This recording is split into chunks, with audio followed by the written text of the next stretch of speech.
आज ये सत्य हो गया कि 370 हटने के बाद ज्यादा एकता की अनुभूति हो रही है।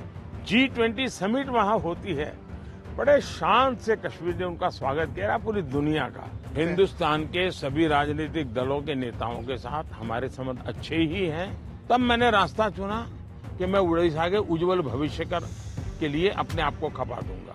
पीएम मोदी ने कहा, भारत के सभी राजनीतिक दलों के नेताओं से हमारे अच्छे संबंध हैं और लोकतंत्र में हम दुश्मनी नहीं रखते। अब सवाल ये है कि मैं अपने संबंधों की चिंता करूं या फिर ओडिशा के कल्याण के बारे में सोचूं। आपको बता दें कि लोकसभा के साथ साथ ओडिशा में विधानसभा चुनाव जारी है। इसी बीच प्रधानमंत्री नरेंद्र मोदी ने मुख्यमंत्री नवीन पटनायक के साथ गठबंधन नहीं होने पर भी खुलकर बात की। उन्होंने बताया कि वह ओडिशा की कल्याण के लिए अपने रिश्ते की कुर्बानी देने के लिए तैयार थे। साथ ही उन्होंने कहा कि वह चुनाव के बाद सभी को बता देंगे कि उनकी किसी से भी दुश्मनी नहीं है। मीडिया से बातचीत करते हुए प्रधानमंत्री नरेंद्र मोदी ने कहा कि भारत के सभी राजनीतिक दलों के नेताओं से हमारे अच्छे संबंध हैं। लोकतंत्र में हम दुश्मनी नहीं रखते। अब सवाल है कि मैं अपने संबंधों की चिंता करूं या फिर ओडिशा के कल्याण के बारे में सोचूं, जैसा कि मैंने पहले कहा है। आइए आपको सुनाते हैं क्या कुछ मीडिया से बातचीत करते हुए पीएम मोदी ने अपनी बातों को रखा और रिश्तों के बारे में क्या कुछ कहा। सुनिए। को एक मैसेज दे दिया है, जो लोग आशंकाएं करते थे उनको एक मैसेज दे दिया है। सर, ये क्या विंडिकेशन है 370 को जो आपने हटाया, इससे क्या लगता है कि आपका ये विंडिकेशन है कि जिस तरह से 370 ये सिर्फ एक 5-4 परिवारों का ही एजेंडा था जी। ये न कश्मीर की जनता का एजेंडा था, न देश के लोगों का एजेंडा था। ये अपने फायदे के लिए ये 370 की ऐसी एक दीवार बना के बैठे थे ताकि कोई झोंक न पाए, और कहते थे 370 हटेगी तो आग लग जाएगी। वो कहते थे 370 हटेगी तो कश्मीर चला जाएगा। आज ये सत्य हो गया कि 370 हटने के बाद ज्यादा एकता की अनुभूति हो रही है। कश्मीर के लोगों का अपनापन ज्यादा बढ़ रहा है, और इसलिए इसका सीधा परिणाम चुनावों में भी दिखाई देता है, टूरिज्म में दिखाई दे रहा है। G20 समिट वहां होती है, बड़े शान से कश्मीर ने उनका स्वागत किया, पूरी दुनिया का। और इसलिए ये कैसे झूठी दीवारें खड़ी कर करके देश को टुकड़ों में देखा गया, इसका ये उदाहरण है, और उसको मैंने ध्वस्त किया है। सर, वेल्थ क्रिएटर्स को लेके भी बातचीत, एक नैरेटिव आता है कि कभी राहुल गांधी जी बोलते हैं कि आप कुछ परिवार को आप बढ़ा रहे हैं, अभी आपने हाल में उनको बोला, तो क्या लगता है कि देश में जो वेल्थ क्रिएटर्स हैं उनको ही उन पर राजनीति होनी चाहिए? मैं फिर कहता हूं, जो लोग ये कूड़ा कचरा फेंक रहे हैं उनको पूछो ये तुम कहां से लाए हो, उनसे बात करो भाई। आप उनसे तो कुछ पूछते नहीं हो, और इसलिए मैं समझता हूं कि ये चर्चाएं उनके साथ करें तो ज्यादा अच्छा होगा। सर, उड़ीसा में अभी चुनाव होने हैं, अभी हाल में उधर आपकी देखा जाए तो काफी अच्छे संबंध थे नवीन पटनायक जी के साथ, उन्होंने कई मुद्दों पर आपको सपोर्ट किया। अब आप लोगों का अलायंस नहीं है और आपस में एक दूसरे से लड़ रहे हैं, किस तरह से आप देखते हैं? हिंदुस्तान के सभी राजनीतिक दलों के नेताओं के साथ हमारे संबंध अच्छे ही हैं, और लोकतंत्र में हमारी दुश्मनी नहीं होती है, संबंध अच्छे होने ही चाहिए।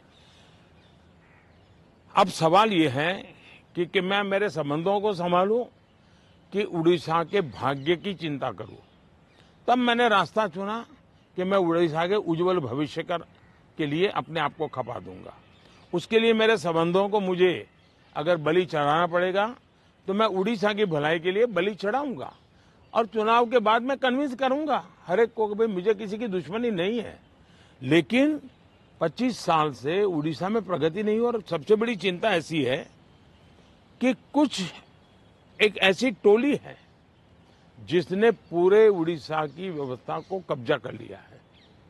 ऐसा लगता है पूरी व्यवस्था को बंधक बना दिया है, और जब इतना बंधक बना दिया है तो बहुत स्वाभाविक है कि उड़ीसा अगर उस बंधनों से बाहर आएगा तो उड़ीसा खिलेगा।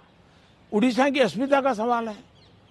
इतने प्राकृतिक संसाधन है उड़ीसा के पास, एक समृद्ध राज्य के गरीब लोग देख करके दुख होता है। हिंदुस्तान के समृद्ध राज्यों में उड़ीसा है, इतनी प्राकृतिक संपदा है, और हिंदुस्तान के गरीब लोगों के राज्य में भी उड़ीसा है। तो इसके लिए सरकार जिम्मेवार है और इसलिए उड़ीसा के लोगों को उनका हक मिलना चाहिए, उड़ीसा को उसकी अस्मिता मिलनी चाहिए। उड़ीसा का भाग्य बदलने वाला है, सरकार बदल रही है। मैंने कहा है कि उड़ीसा की वर्तमान सरकार की एक्सपायरी डेट 4 जून है और 10 जून को बीजेपी का मुख्यमंत्री उड़ीसा में शपथ लेगा। मोदी जी, बंगाल में भी ताबड़तोड़ एक टक्कर की लड़ाई चल रही है। आपके भी बहुत कैंपेनिंग वहां पे आपने की है और अभी आप शायद फिर जाने वाले हैं बंगाल। क्या लगता है आपके प्रोस्पेक्ट्स कैसे रहेंगे बंगाल में? एक तो मुझे लगता है कि एनआईए के जो फुट सोल्जर्स हैं, एक बार उनको वेरीफाई कर देना चाहिए कि वो कहां से रिपोर्टिंग आपको भेजते हैं। बंगाल के चुनाव में टीएमसी पार्टी अस्तित्व की लड़ाई लड़ रही है। आपने देखा होगा पिछले असेंबली के चुनाव में हम 3 थे, 3 में से बंगाल की जनता ने हमें 80 पर पहुंचा दिया। हमें लोकसभा के अंदर भारी बहुमत पिछले चुनाव में मिला था। इस बार पूरे हिंदुस्तान में द बेस्ट परफॉर्मिंग स्टेट कोई होगा तो पश्चिम बंगाल होने वाला है। भारतीय जनता पार्टी को सर्वाधिक सफलता पश्चिम बंगाल में मिल रही है और पश्चिम बंगाल का चुनाव एक तरफा है, जनता जनार्दन उसको लीड कर रही है और उसके कारण सरकार में बैठे हुए लोग, टीएमसी के लोग बौखलाए हुए हैं। लगातार हत्याएं हो रहे हैं, हमले हो रहे हैं, भाजपा कार्यकर्ताओं को चुनाव के पहले जेलों में बंद कर दिया जा रहा है। ये सारे जुल्मों के बावजूद भी मतदान भी जनता ज्यादा कर रही है और वोट भी ज्यादा हो रहा है। मोदी जी, आपके हिसाब से तो लगभग अब आपका तय है आना और सबको लगता है ऐसा। ज्यादातर लोग आपको प्रेडिक्ट कर रहे हैं कि आप वापस आ रहे हैं। तो मोदी 3.0 में ये देश क्या उम्मीदें रखे आपसे? क्या आपकी प्रायोरिटीज होंगी? विकसित भारत, 1 पॉइंट एजेंडा, विकसित भारत। चलिए, बहुत बहुत धन्यवाद भैया, नमस्कार। इस तरह की तमाम जानकारियों से रूबरू होने के लिए पंजाब केसरी.com को लाइक, शेयर, सब्सक्राइब करना न भूलें। धन्यवाद।